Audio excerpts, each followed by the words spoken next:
Селям, Руслан. Спасибо, что согласился пообщаться, несмотря на позднее время. Вот я попрошу для нашей аудитории тебя представиться. Как тебя зовут и где ты работаешь? Меня зовут Руслан Мамутов. Я по специализации врач-анестезиолог. Здесь, конечно, в Германии это немножко длинно. У меня еще дополнительная специализация интенсивная терапия, неотложная медицина, терапия боли. Работаю я в городе Золт, в городской клинике в Германии. Имеешь ли ты в силу своей работы опыт лечения, общения с ковид-больными? Имею. Я по должности оберарст, и оберарст это в Германии, скажем так, как ведущий специалист или там старший ординатор, и мы просто ведем блоками, да, клиниками. Кто-то занимается интенсивной терапией, кто-то занимается анестезиологией, и мы ротируемся, и, скажем так, в связи с этим все равно ты сталкиваешься в большей, в меньшей степени с категориями больных. Учитывая, что у меня есть, например, блок интенсивной терапии, ведем, соответственно, реанимацию целиком. Поэтому, учитывая, что у нас городская клиника, мы принимаем всех больных, которые и по городу, и которые приезжают, соответственно, естественно, здесь, учитывая, что в последнее время и цифры растут, и больные есть, к нам тоже поступают, может быть, конечно, не в таком количестве, как в каких-то совсем крупных клиниках, но, соответственно. Как в Германии лечат ковид? Есть ли разница? Я знаю, что ты постоянно общаешься с Крымом, с родными.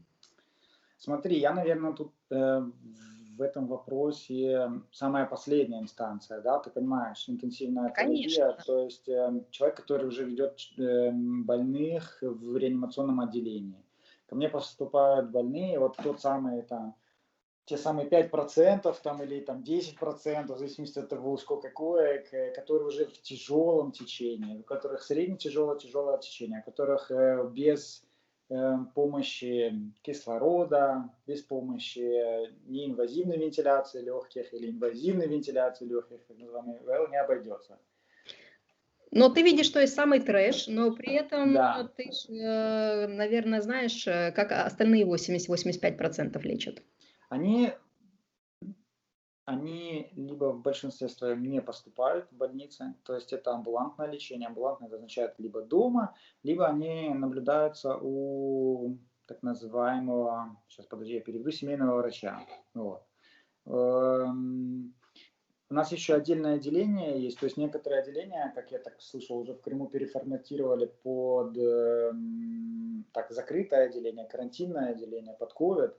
В него поступают или больные с какими-то осложнениями, например, да, есть больные, у которых есть очень много сопутствующих заболеваний, у которых повышенный риск течения, перехода болезни в тяжелое состояние, либо уже среднее. Они там тоже лежат, но тоже не в большом своем количестве и не так долго.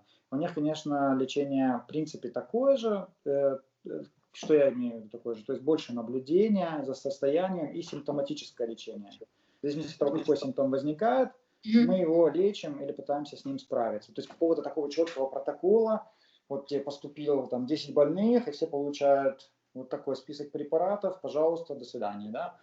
Вышел, нет, такого нет, конечно, то есть А что наблюдение, значит да. наблюдение? Что значит наблюдение? Вот поступил человек, да, у него температура, у него там может быть какой-то легкий кашель. И вот что ему там, например, в крымских больницах, да, это из моего там опыта общения, ну, сразу антибиотики. В основном задача при любом заболевании это только помочь организму справиться с болезнью.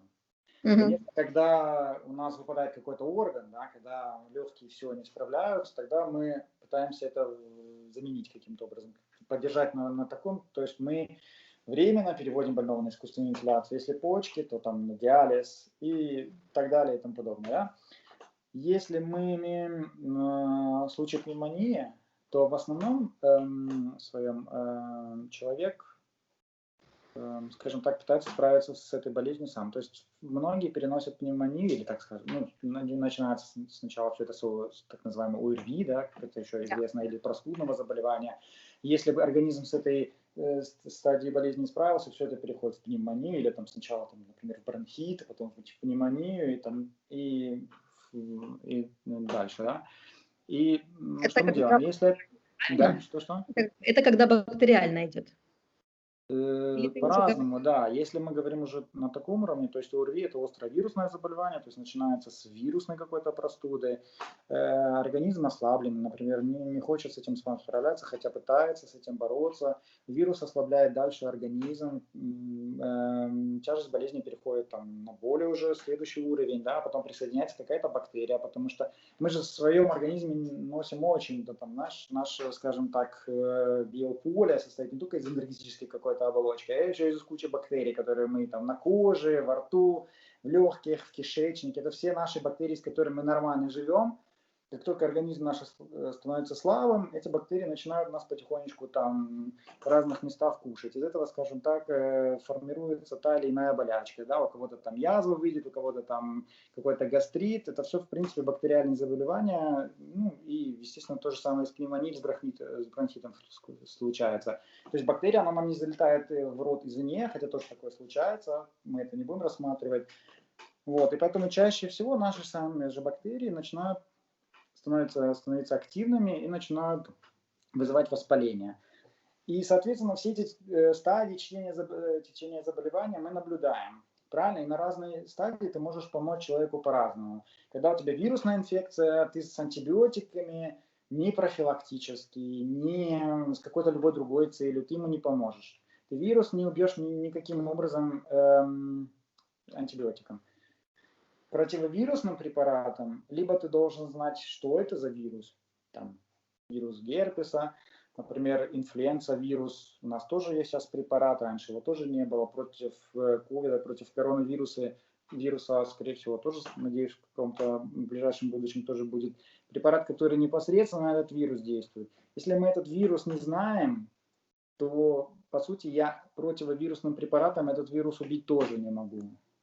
Поэтому что ты будешь... Да. принимать противовирусные сейчас, ну, если ты заболел, да, ковидом, принимать противовирусные, это вот как, ну, не знаю, там из пушки по воробьям, да, ты все равно не знаешь, почему ты бьешь, то есть и куда Ну ты смотри, попадаешь. ну что ты будешь делать? Ну, по сути, как бы есть какой-то аденовирус, да, чаще всего это сезонная инфекция какая-то, да, возникает, все говорят, там, аденовирус, там, ну, их очень много, они разновидности очень, они очень быстро мутируют, там у них поменяется какая-то там часть структуры в оболочке, и он уже по-другому реагирует, на него этот противовирусный препарат может не действовать.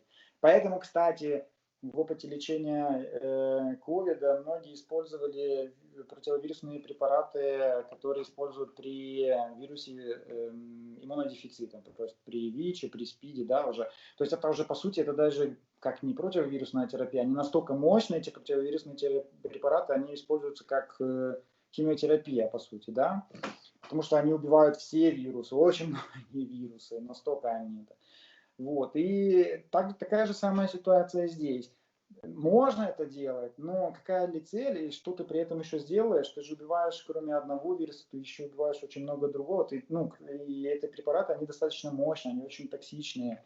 Если мы говорим про настоящие противовирусные эти препараты, да, потому Да. что если какие-то антигриппины и вот что-то такое, что облегчать симптомы. Ну, то есть это понятно, это там смесь там, парацетамола с чем-то еще, и я даже не хочу это разбирать, это все химия.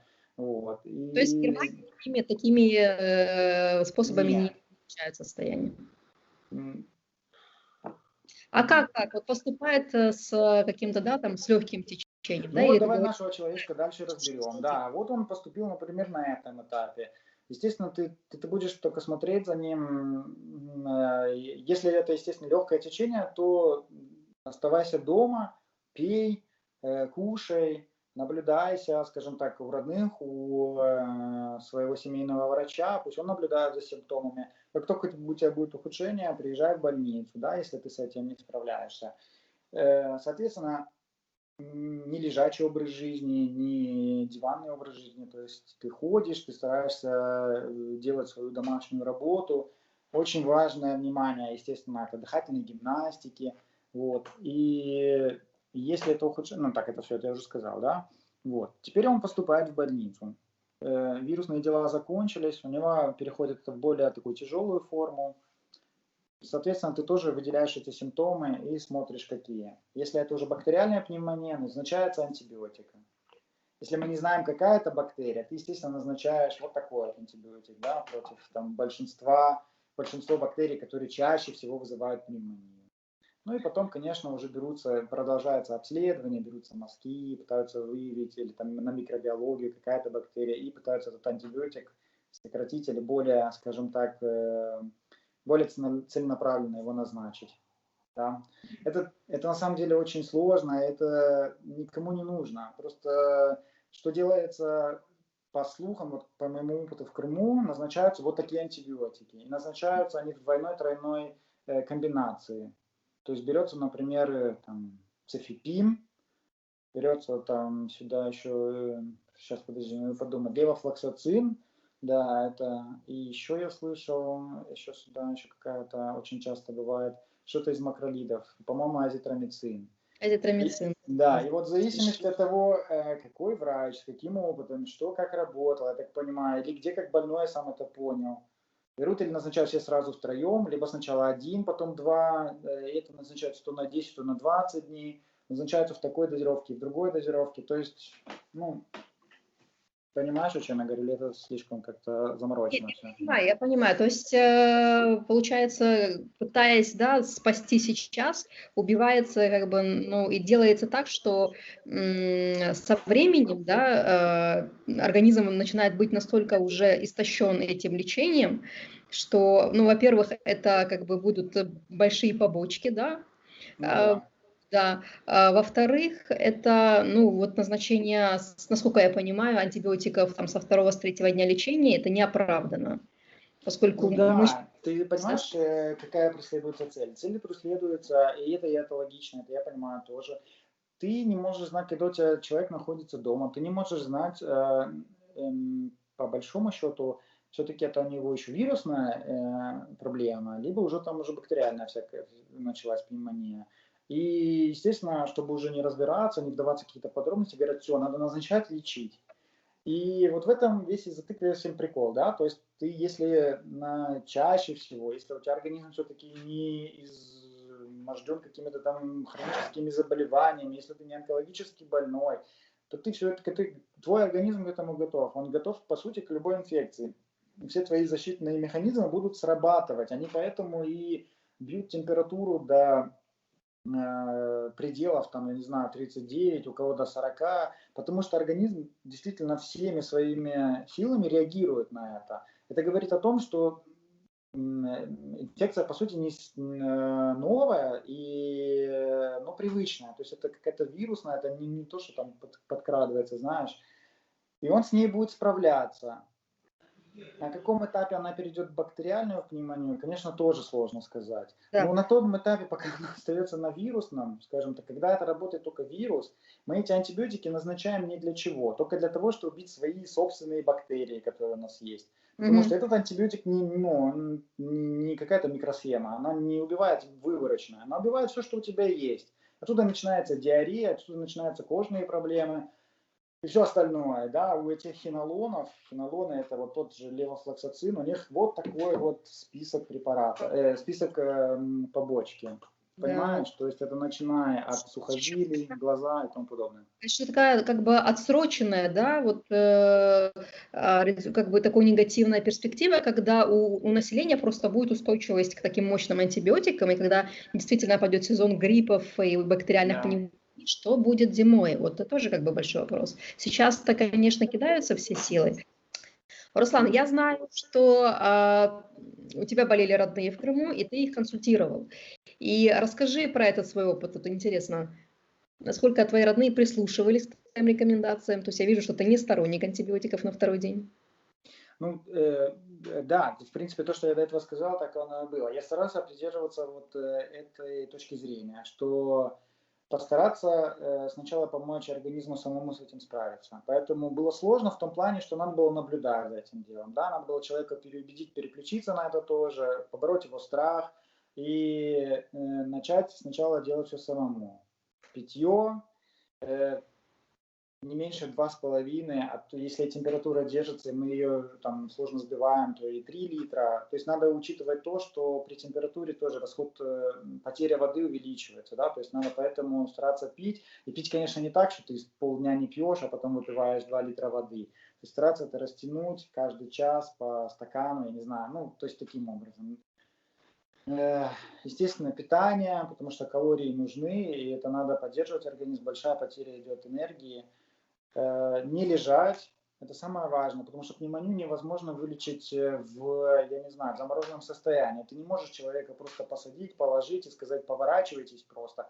То есть должно работать тело, должны работать мышцы, мы дышим, по сути, этим это активное дыхание. Надо, чтобы легкие расправлялись. Дыхательная гимнастика, не буду рассказывать какая, все это есть в интернете, да, то есть там достаточно, да. И все, и наблюдали. Если температура высокая, и она мешает, и ты при этом не можешь встать, конечно, ну, получается, ее надо сбить. Сбивать не под самый ноль, но сбивать настолько, чтобы ты мог двигаться, чтобы ты мог какую-то активность проявлять. Вот. И что, помогло такое лечение родным? Ну, смотри, я не знаю, там, я не буду считать, сколько человек так спрашивали советов и сколько прошло, но так, если прикинуть, практически все, кто вот так придерживались такой схемы, они, конечно, вышли из этого без антибактериальной терапии. Были люди, А которые сомневались, да, и которые консультировались, если кроме меня, еще с 2-3 другими врачами, и там были разные, и это все-таки психологическое давление, потому что родственники все говорят, почему ты ничего не делаешь. Естественно, да. некоторые принимали антибиотики, некоторые принимали гормональные препараты, там третьи, то и другое. Одни придерживались. Поэтому были разные ситуации, но в итоге все пришло к тому, что даже те, которые попали, например, в московскую клинику, и в этой московской клинике, на мое удивление, и к моему даже положительному такому удивлению, что протоколы совсем отличались от тех протоколов, которые используют в Крыму, насколько я понял. То есть там была терапия такая же. Им не назначали, не было никакой гормональной терапии, не назначали антибиотики, если нет показаний. И тоже заставляли больных ходить, делать дыхательную гимнастику, разминаться, обычную гимнастику, кушать, пить. Если человек там имел какие-то проблемы, что не мог пить, естественно, ставили капельницу. Но капельница тоже не в обычном, скажем так, да, в обычной дозировке. А КТ, скажи мне соотношение КТ. Вот кто-то говорит на второй день, да, там температуры у нас в Крыму, бежать делать КТ. Что, как думаешь по поводу КТ, как в Германии с КТ? В Германии КТ дорого. Ладно. Нет, в Германии КТ не делают каждому больному. Компьютерную томографию И нет. сам Никто, кто находится дома при наблюдении семейного врача, амбулантное лечение, или даже те, которые поступают не к нам в интенсивную терапию, а в обычный стационар, средне-тяжелое течение, они делают МКТ, когда нет необходимости. Компьютерная томография – это только метод диагностики. Мне только это надо, если я в чем-то сомневаюсь, она мне поможет хоть как-то продвинуть мою, там, скажем так, клиническую мысль и подправить мою терапию. Если я по симптомам скажем так, по анализам вижу, что это да, это очень похоже на это, я могу для своего... еще я сделаю, конечно, мазок, и мазок там придет отрицательный. Я думаю, нет, ну это же 100% COVID, это же коронавирусная пневмония, по всем симптомам все подходит, а мазок у меня отрицательный. Я пойду сделаю КТ. Вот больному себе на интенсивную терапию, потому что он в таком тяжелом состоянии.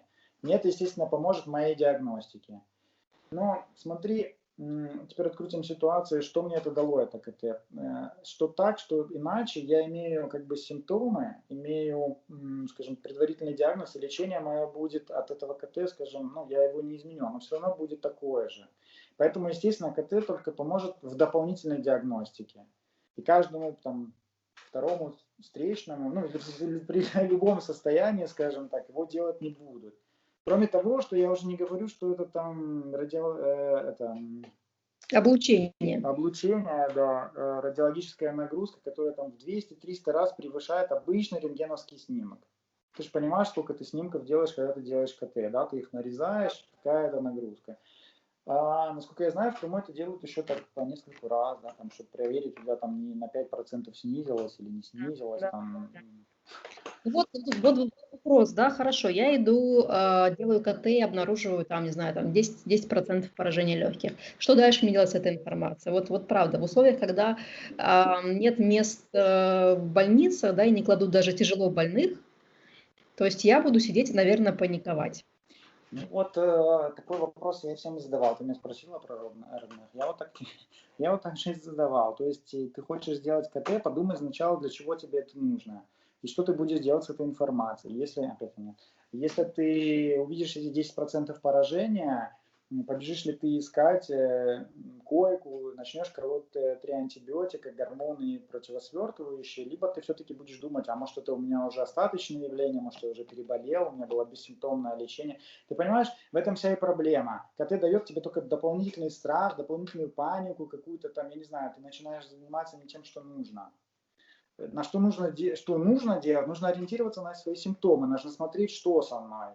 Мне становится хуже, я там болею 3 дня, я там не выздоравливаю, но мне при этом, я не знаю, у меня появилась одышка, у меня появились какие-то странные симптомы, да, я думаю, что да, надо пойти КТ, потому что я не могу с этим справиться.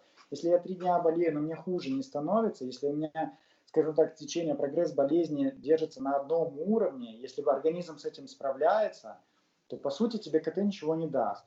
Тогда нужно все-таки лучше, может, подождать, может у тебя там все-таки сама вирусная пневмония, она достаточно долгосрочное течение. Слушай, мы обычной простудой болеем 7 дней. Люди хотят здесь от пневмонии выздороветь за, я не знаю, за 5-3 дня. И все мне звонят, говорят, у меня там температура держится, что мне делать, что мне делать? Ну, терпеть, дать возможность как бы с этим справиться. Ну, что делать? Знаешь, мы запуганы вот этими историями, когда, а потом было слишком поздно, то есть сразу Ну, не да. сделать антибиотики, и потом, знаете, человек уходит за неделю, как вот там можно услышать, и это, вот это настолько пугает, да, особенно в условиях, когда у нас сегодня больница одна закрылась, потому что все врачи заболели, просто больница закрылась.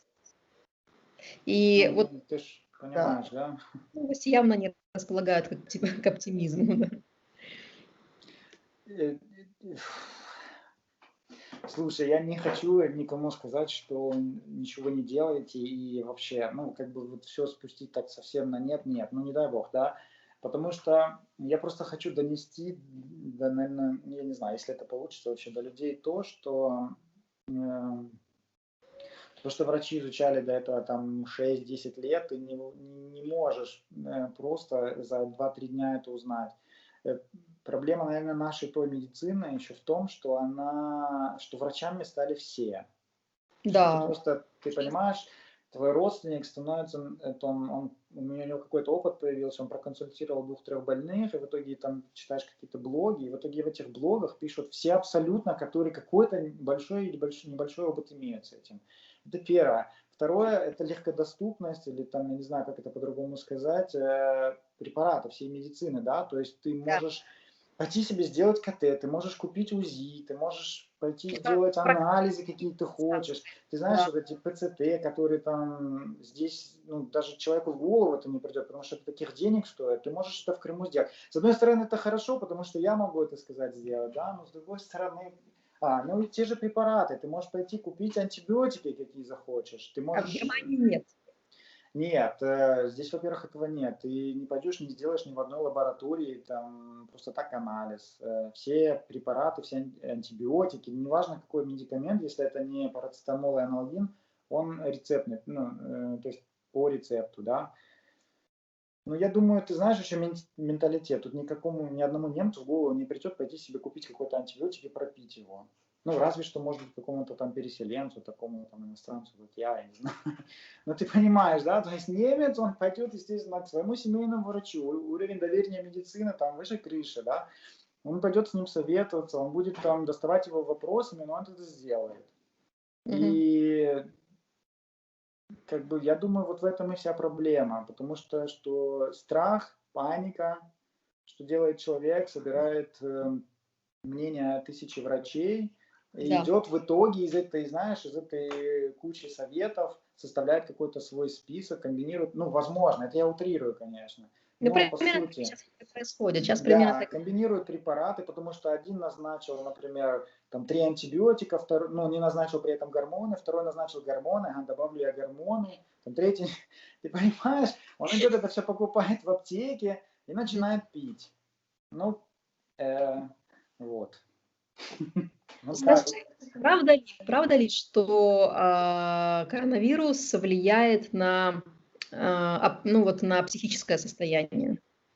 Да, это, конечно, еще нигде не доказано, ничего не исследовано, но просто многие пишут об этом, и я наблюдал это, наверное, не знаю, ну, минимум у 3, которые, так, с которыми общался. Из своих, я имею в виду, да, ты понимаешь, из родных.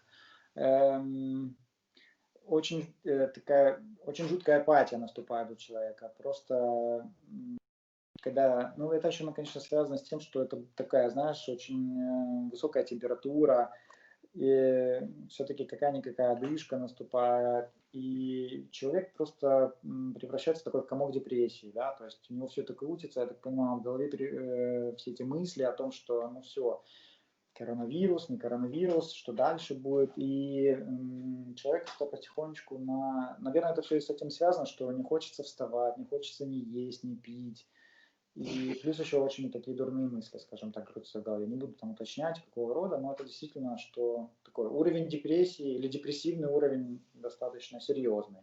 Из этого тоже надо, конечно, вытаскивать. И близким, которые рядом находятся, надо стараться обращать на это внимание. Мгм.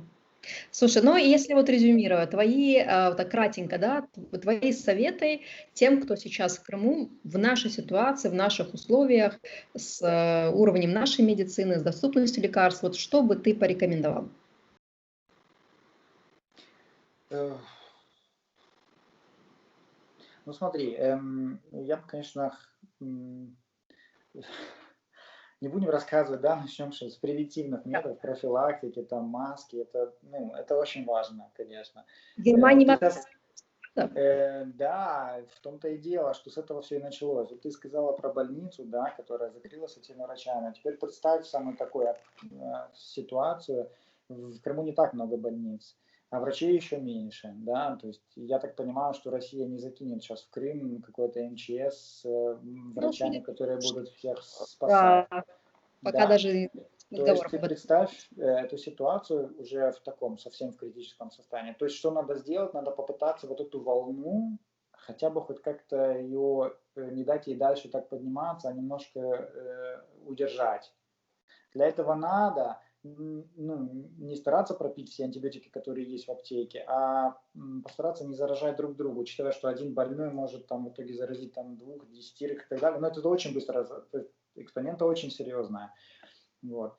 Естественно, это делают. И в Германии при том карантине, в самом первом карантине, пытались таким образом удержать, и это у них получилось.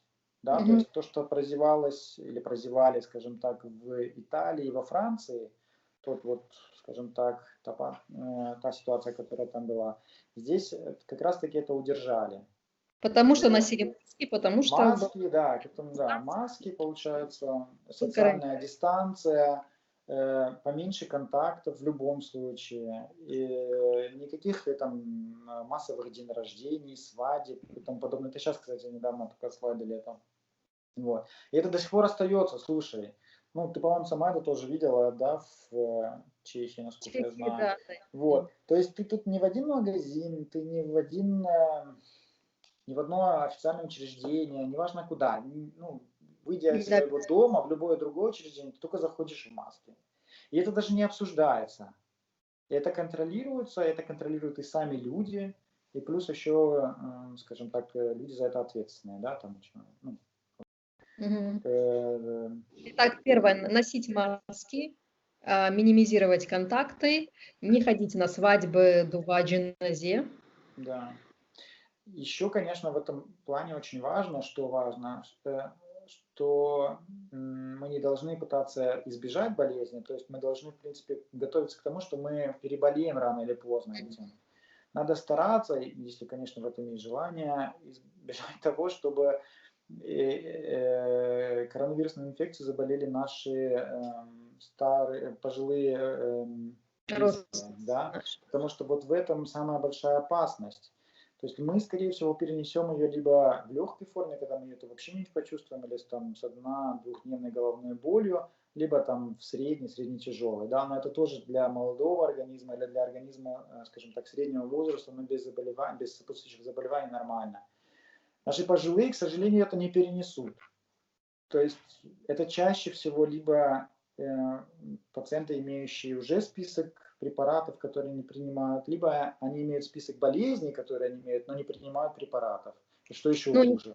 это, Сама наверное, понимаешь, да? да, перенесут, наверное, ну, либо тяжело перенесут. Это, собственно, те как раз люди, которым потребуется Да, слушай, помощь. ну сейчас состояние медицины, которое есть, при том уровне, когда все болеют и все занято, ну, сама понимаешь, что это Да, будет тяжело. И тяжело. поэтому, вот, наверное, вот этот вот страх, который есть, не заболеть или как-то там избежать коронавируса, наверное, этот страх, эту панику надо перенести на то, чтобы не самому от этого, а уберечь своих да, кровавая и тому подобное, да, то есть Да, чтобы как-то защитить их. Поэтому, если ты уже, не знаю, если ты не можешь их оградить, ну, огради себя, не ходи к ним тогда, я не знаю, ну, ты понимаешь, да? да, да, Если да. ты приглашаешь Ну, к себе гостей, но не приглашай тогда к ним, не знаю, да, я и бы не так ходи сам к сказал. ним. Да. И вот. Хорошо. А по поводу, вот если заболеваешь и течение легкое, Ну и как вот, бы, ну я же говорю, это все была профилактика. Если ты все-таки заболел, ты знаешь, ты понимаешь, что по всем симптомам, которые опять-таки есть в интернете, да, не будем перечислять, что у тебя скорее всего это самая инфекция, я думаю, даже можно избежать делать всякие тесты, да, то есть коронавирусный тест это в принципе то дело, которое не обязательно нужно. Это можно делать, но сама понимаешь, что через какое-то время этот тест может тоже не показать это. И поэтому я бы порекомендовал просто бы наблюдать. Если ты знаешь, что если у тебя нет излишнего веса, каких-то тяжелых сопутствующих заболеваний, и, скажем так, если ты не в группе риска, скажем, вот совсем, да, коротко, то тогда это можно просто наблюдать и делать общие рекомендации, которые есть везде. Не будем повторяться, да, какие? Или лучше повторить? Лучше повторить. Обильное или достаточное питье. Надо понимать, что человек при нормальном дыхании за минуту теряет 50 грамм воды. То есть ты понимаешь, что если у тебя температура, если ты учащенно еще дышишь, то насколько увеличивается это, да, то есть перерасчитывать не будем, но хотя бы не меньше 2,5 литров.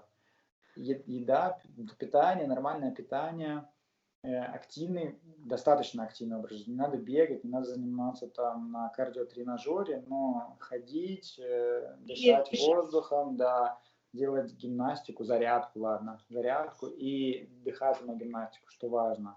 Учитывая, что легкие в нормальном состоянии, при спокойном дыхании, они не задействованы все, да, то есть чаще это верхние и средние отделы, там плевральные, вот эти задние части легких, скажем так, на нормальном русском языке, да, они редко различиваются. И поэтому глубокий вдох периодически надо делать. Поэтому мы иногда тоже делаем глубокий вдох, да, в спокойном дыхании. Когда вот ты делаешь дыхательные гимнастики, то еще вдвойне важно. да. Понимаешь, у нас остаточный объем легких где-то 1,5 литра. Если мы глубоко выдохнули, и при температуре, при ковиде мы все равно стараемся более поверхностно дышать. Еще если мы лежим при этом на спине, на животе, неважно, застой в легких еще больше увеличивается. Поэтому я и говорю, что важно. Не лежать. Так. Ну, стараться, да. Если Так, температура не позволяет встать, если ты не можешь встать, потому что у многих болит спина, болит грудная клетка, голова, надо принимать, тогда надо сбивать температуру. Конечно, надо постараться постараться не перестараться, да? Не делать это очень часто, да, если парацетамол, ибупрофен, что не рекомендуют ибупрофен, конечно, парацетамол, аналогин, но у нас аналогин достаточно часто используется, да, то есть здесь это не так страшно, как в Крыму. В Крыму я знаю, что все-таки его больше боятся. да. Если аналогин не постоянно давать, если его не использовать постоянно, то в принципе это не противопоказано. Но парацетамол Когда стоит начать беспокоиться и обращаться уже к медикам? Я бы стал беспокоиться, когда, например, эм, температура, скажем так, если динамика заболевания ухудшается, То есть, на, если становится хуже, хуже, хуже, да, да, человек? если ты наблюдаешь, что с начала заболевания у тебя буквально, действительно, по-настоящему прогрессируют симптомы. Если у тебя сначала не было одышки, но через пару дней оно у тебя присоединилось и становится все серьезнее, да? Температура не сбивается совсем, еще становится еще больше, присоединяться. Ну, может на самом деле очень много дополнительных симптомов присоединиться, да? Вот. И тогда бы я уже, ну, я, конечно, бы не паниковал, но тогда бы я думал о специализированной помощи. А специализированная помощь, в моем понимании, скажем, с моей точки зрения отсюда, это, конечно, больница. В вашей ситуации, естественно, это сложнее. Тогда бы я бы сказал уже, если нет никакой возможности попасть в больницу, сказал бы грамотного специалиста, который мог бы наблюдать полноценно и И вести вести. тебя на дому. Да, потому что те препараты, которые он назначит, они нуждаются в наблюдении, их надо контролировать. Даже те же противосвертывающие часто очень назначают на такой стадии уже. Да, ну, это серьезные препараты, которые имеют очень серьезные побочные эффекты. Их просто так принимать самому, тем более оральные антикоагулянты, да, то, что принимаются, Да. то, что глотаемо, ну, слушай, у них период полувыведения у некоторых до 72 часов, то есть это только полувыведение. То есть пока он полностью выведется из организма, может пройти несколько дней. Ты просто понимаешь, для чего ты это делаешь, и все. То же самое с гормональными препаратами. Я не говорю, что их не нужно назначать, но назначать их на самой ранней стадии и без наблюдения. Тот же самый дексаметазон у диабетиков, да, ну, для меня это большой вопрос, учитывая, что уровень сахара будет просто прыгать. И, ну, то есть Мгм. все серьезно, это все серьезно. Ну, тут долго рассказывать, и я же говорю, что не нужно этого бояться, но нужно понимать, что это вещи, которые самому бы я бы не рекомендовал делать. Мгм. Слушай, а как, все-таки, быть с эмоциональным фоном, да? Ну, паника у нас. Как вот, ты все-таки видишь каждый день именно как раз те самые тяжелые случаи, но при этом у тебя такое очень спокойное отношение, да? Ты не бежишь, ты не торопишься залечивать все, сразу заливать тяжелыми препаратами. Как сохранить вот эту вот бодрость духа в нашей ситуации? Как думаешь? Не, ну надежда ж всегда есть. Ну, в любом, слушай, ну, в любом случае, ну, это не ситуация на года, да, то есть вирус испанки, который был в начале там прошлого столетия, он тоже бушевал какое-то время, унес очень большое количество жизней, но он прошел. То есть это все переживается, надежда на то, что если мы все вместе справимся с этой волной, удержать, да, скажем так, вот такой непреодолимый рост больных, да, то, что он так растет, то медицина, нормальная медицина с этим справится. И даже тяжелых больных вылечат. В этом-то и вся суть. Но когда очень много тяжелых больных за раз, ты просто физически с этим не справишься. Тем более, когда ты еще сам болеешь.